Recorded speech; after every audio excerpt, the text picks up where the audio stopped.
अस्सलाम वालेकुम वरहमतुल्लाहि वबरकातुहू। नाजरीन, एक बंदा जिसकी 4 बीवियां थीं और वो अपनी बीवियों के साथ क्या सलूक करता था, कैसे उनके साथ रहता था, और फिर एंड पर इसकी वजाहत बताई जाएगी कि इसका एंड क्या था। नाजरीन, वो जो शख्स था वो अपनी चौथी बीवी के साथ ना बड़ी मोहब्बत करता था। इतनी को मोहब्बत करता था कि हर वक्त उसको सजाने संवारने में ही लगा रहता था। उसके साथ उसकी बड़ी मोहब्बत थी। तीसरी बीवी के साथ भी वो बहुत ज़्यादा मोहब्बत करता था, लेकिन वो अपनी तीसरी बीवी को छुपा कर रखता था। उसकी वो बीवी बहुत खूबसूरत थी, दुनिया से छुपा कर रखता था कि लोग इस पर फिदा ना हो जाएं, लोग इसके गुरविदा ना हो जाएं या इससे कुछ छीन ना ले, यानी इस तरह उसको वो छुपा कर रखता था। दूसरी बीवी के साथ भी बड़ी मोहब्बत करता था, इसलिए मोहब्बत करता था कि वो उसको हर मुश्किल घड़ी में, हर मुसीबत में, हर परेशानी में वो उसका साथ देती थी। लेकिन वो पहली बीवी के साथ मोहब्बत नहीं करता था। एक वक्त आ गया, वो शख्स जो था वो बीमार हो गया। जब बीमार हुआ ना, तो उसने अपनी चौथी बीवी से कहा, ये उसने ख्याल किया कि मेरे पास 4 बीवियां हैं, तो क्यों ना मैं किसी एक बीवी को अपने साथ कब्र में ले जाऊं। मरने का वक्त करीब आ चुका है, बीमारी इस कदर बढ़ चुकी थी। उसने अपनी चौथी बीवी को बुलाया और कहा कि तुम मेरे साथ कब्र में चलो।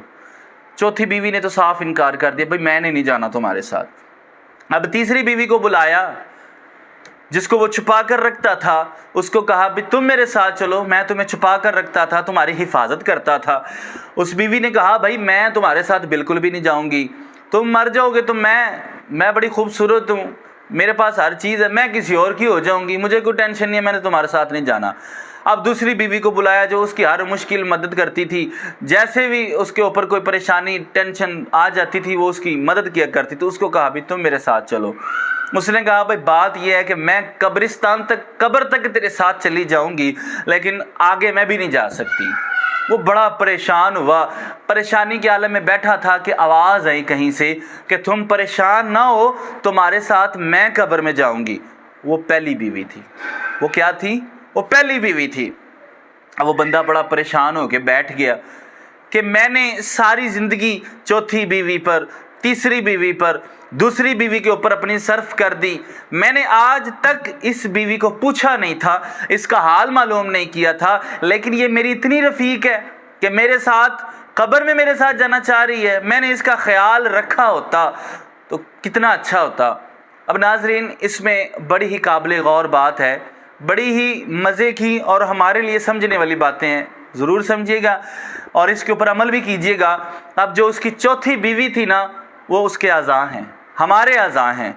सादा मिसाल दूं तो हमारे अज़ा हैं, हमारी खूबसूरती है, हमारा हुस्न है, हम इसको सजाने संवारने में लगा देते हैं। मरने के बाद ये हुस्न, ये खूबसूरती हमारे साथ नहीं जानी।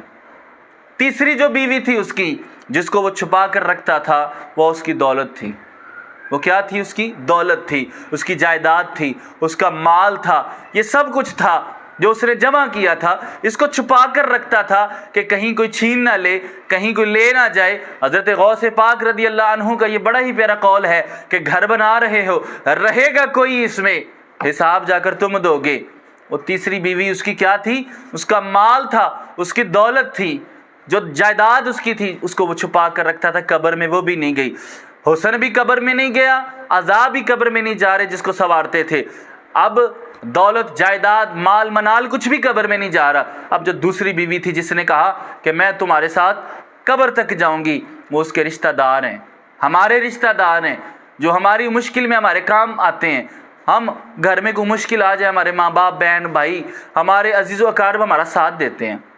ये जो दूसरी बीवी थी, ये हमारे रिश्तेदार हैं जो हर वक्त हमारी मुश्किल में काम आते हैं। लेकिन जब हमने मर जाना है, हमें चिट्टे कफन में लपेट देना है, तो यही वालदैन, यही माँ बाप, यही बहन भाई, यही हमारे अजीज़ व अकारब रिश्तेदार हमें ये बस कब्रिस्तान तक जाएंगे, कब्र के अंदर रख के, वहाँ मिट्टी डाल के, स्लैब पे रख के हमारे वापस आ जाएंगे, कब्र तक ये सिर्फ जाएंगे। और जो उसकी पहली बीवी थी, अब चौथी बीवी, मैं यही चाह रहा हूँ कि हम सबको समझ आनी चाहिए। चौथी बीवी क्या थी?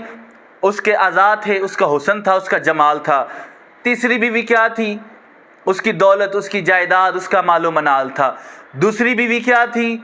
हमारे जो रिश्तेदार हैं, जो हमारा मुश्किल में साथ देते हैं। और पहली बीवी कौन थी? वो हमारे अमाल थे।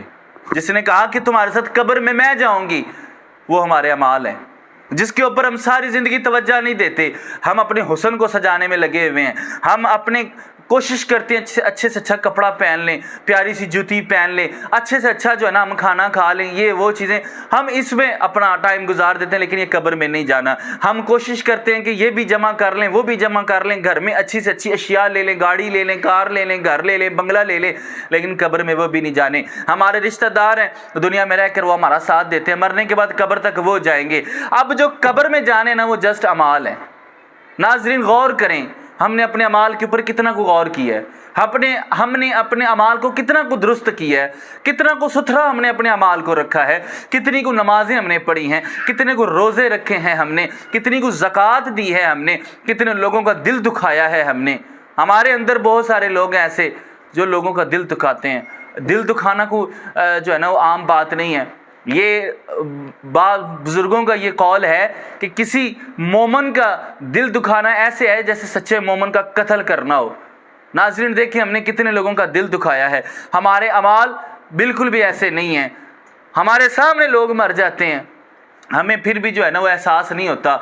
हाथों से हम अपने जो है ना मुर्दों को दफना कर आते हैं, आंखों के सामने हमारे बंदे मर जाते हैं, हमें एहसास फिर भी नहीं होता। जनाजा गुजर रहा होता है, पूछते हैं हम भाई ये किसका जनाजा है, बताने वाला ये बताता है ये फ़लाँ का जनाजा है, ये फ़लाँ के बाप का जनाजा है, फ़लाँ की माँ का जनाजा है, फ़लाँ की बहन का जनाजा है, फ़लाँ के भाई का जनाजा है। कभी किसी ने ये नहीं कहा ये मेरा जनाजा है। देखें मर जाने के बाद कोई चौधरी है, कोई गुज्जर है, कोई अराई है, कोई मुगल है, कोई भी कुछ है, और भाई मर जाने के बाद ये नहीं कोई कहता कि ये गुज्जर साहब मरे पड़े हैं, ये अराई साहब फौत हो गए हैं, ये मुगल साहब फौत हो गए हैं, बल्कि सारे ये कहते हैं ये मुर्दा है। मरने के बाद फौरन नाम नहीं होता, फिर वो इंसान मुर्दा बन जाता है। ओ भाई हमने अपने अमाल के लिए कुछ भी नहीं किया, कब्र के अंदर क्या जवाब देना है हमने जाकर हमने। वो शायर ने भी लिखा था ना, दुनिया के है मुसाफिर मंजिल तेरी कब्र है, दुनिया के है मुसाफिर मंजिल तेरी कब्र है, तय कर रहा है जो तू 2 दिन का ये सफ़र है। ये आलीशान बंगले किसी काम के नहीं हैं, महलों में सोने वाले मट्टी में सो रहे हैं, 2 गज ज़मीं का टुकड़ा छोटा सा तेरा घर है। आँखों से तूने अपने दफनाए कितने मुर्दे, हाथों से तूने अपने दफनाए कितने मुर्दे, आँखों से तूने अपने देखे कई जनाजे, अरे अंजाम से तू अपने क्यों इतना बेखबर है। दुनिया के है मुसाफिर मंजिल तेरी कब्र है। वो एक शायर हैं, वो भी लिखते हैं जहाँ जगह जी लगाने की दुनिया नहीं है, ये इबरत की जहाँ तमाशा नहीं है। हुए नामवर बेनिशां कैसे कैसे, ज़मी खा गई नौजवां कैसे कैसे। नाजरीन हम अपने अमाल के ऊपर गौर करें, उनके ऊपर गौर करें, उन अमाल के ऊपर जो हमारे साथ कब्र में जाने हैं। हम बाकी सारी चीज़ों पर अमल करते हैं लेकिन अपने अमाल को नहीं देखते। अपने अमाल के ऊपर गौर करें, ये अमाल कब्र में जाने हैं। अल्लाह हम सब के ऊपर अपना ख़ास करम अता